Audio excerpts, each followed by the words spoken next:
बिस्मिल्लाहिर्रहमानिर्रहीम। Topic of today's discussion is macrocytic anaemias. Macrocytic anaemias में आपका एमसीवी जो नॉर्मल से ज़्यादा हो जाता है और जो मेगालोब्लास्ट एनीमिया होता है आपकी मोस्ट कॉमन कॉज होता है मैक्रोसिटिक एनीमिया की। मैक्रोसिटिक एनीमिया के अंदर हमारे पास मेगालोब्लास्टिक एनीमिया आता है जो कि विटामिन B12 की डेफिशिएंसी की वजह से हो सकता है, फॉलिक एसिड की डेफिशिएंसी की वजह से हो सकता है। हीमोलिटिक एनीमियाज भी आपके मैक्रोसिटिक एनीमियाज में आते हैं और लिवर डिजीज़ की वजह से भी आपको मैक्रोसिटिक एनीमिया डेवलप हो जाता है, अल्कोहलिज्म की वजह से, हाइपोथायरॉयडिज्म के अंदर, या फिर अगर आपको ए प्लास्टिक एनीमिया के अंदर भी आपको मैक्रोसाइट्स मिलते हैं। जो मेगालोब्लास्टिक एनीमिया होता है ना, इसके अंदर आपके विटामिन B12 की डेफिशिएंसी हो जाती है या फिर आपके फॉलिक एसिड की डेफिशिएंसी हो जाती है, जिसकी वजह से क्या होता है कि आपके डीएनए की सिंथेसिस सही से नहीं होती है।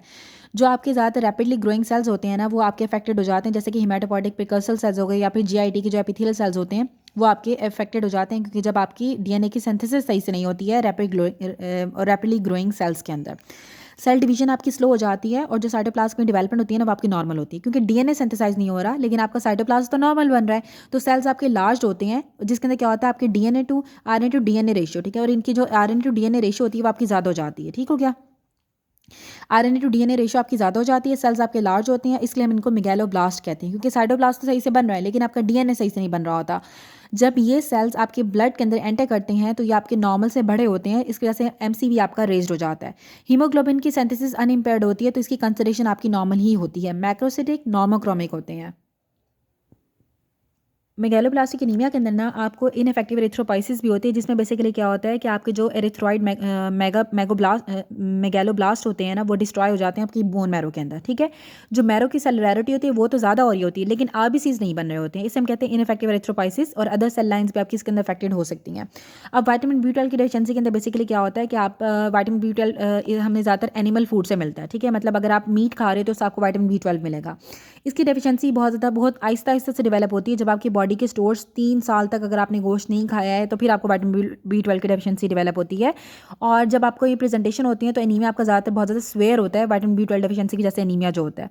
न्यूट्रिशन डेफिशिएंसी आपकी बहुत अनकॉमन होती है एक्सेप्ट इन ट्रू वेजिटेरियंस, क्योंकि अगर जिन्होंने कभी भी गोश्त नहीं खाते हैं उनके अंदर बेसिकली विटामिन B12 की डेफिशिएंसी हो जाती है, या फिर जो ब्रेस्ट फीड करते हैं अपने इन्फेंट्स को। ठीक है, और डेफिशिएंसी हमेशा जो है ना वो मैल एब्जॉर्प्शन की वजह से ही होती है। यहाँ पे बेसिकली विटामिन B12 डेफिशिएंसी की कॉजेज बताई हुई है। न्यूट्रिशनल डेफिशिएंसी भी हो सकती है, पर्नीशियस एनीमिया के अंदर आपकी विटामिन B12 की डेफिशिएंसी हो जाती है, टोटल गैस्ट्रेक्टमी के अंदर विटामिन B12 की डेफिशिएंसी हो जाती है, बैक्टीरिया की ओवर ग्रोथ होने की वजह से ब्लाइंड लूप सिंड्रोम के अंदर या फिर डायबिटिकुलोसिस के अंदर बैक्टीरियल ओवरग्रोथ के अंदर भी आपको विटामिन B12 की डेफिशिएंसी हो जाती है, और डायफाइलोबोथ्रियम लैटम इन्फेस्टेशन की वजह से, और अगर आपकी टर्मिनल इलियम की कोई डिजीज़ होती है जैसे कि क्रॉन्स डिजीज़ है या इलियोसिकल ट्यूबरक्लोसिस के अंदर भी आपकी विटामिन B12 की डेफिशिएंसी हो जाती है।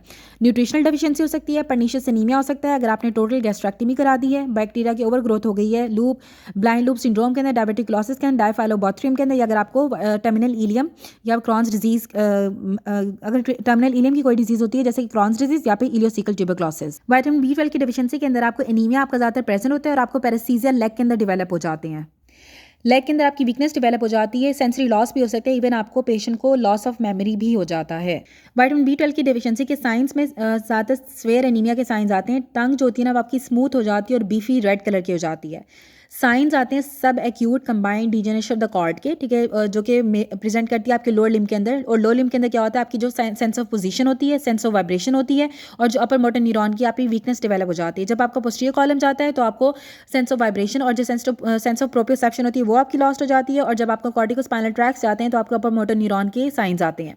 पेशेंट को डिमेंशिया भी डेवलप हो सकता है अगर आपके सेरेबेलम इन्वॉल्व हो जाएगा, सेरिब्रम इन्वॉल्व हो जाएगा लॉस ऑफ मेमोरी की वजह से। अब आती है हमारे पास इन्वेस्टिगेशन के ऊपर हम पेरिफेरल ब्लड फिल्म कराते हैं तो हमें मैक्रोसाइटोसिस मिलती है जिसमें आपका एमसीवी इंक्रीज हुआ हुआ होता है। न्यूट्रोफिल्स हमें हाइपर सेगमेंटेड न्यूक्लियाई नजर आते हैं न्यूट्रोफिल्स के, और if one nucleus has more than 6 segments it is diagnosis of vitamin B12 deficiency. Pancytopenia हो जाता है और आपको अनकॉन्जुगेटेड हाइपरबिलिरुबिनीमिया हो जाता है ड्यू टू इनफेक्टिव एरिथ्रोपाइसिस की वजह से, और LDH भी आपका रेज्ड हो जाता है।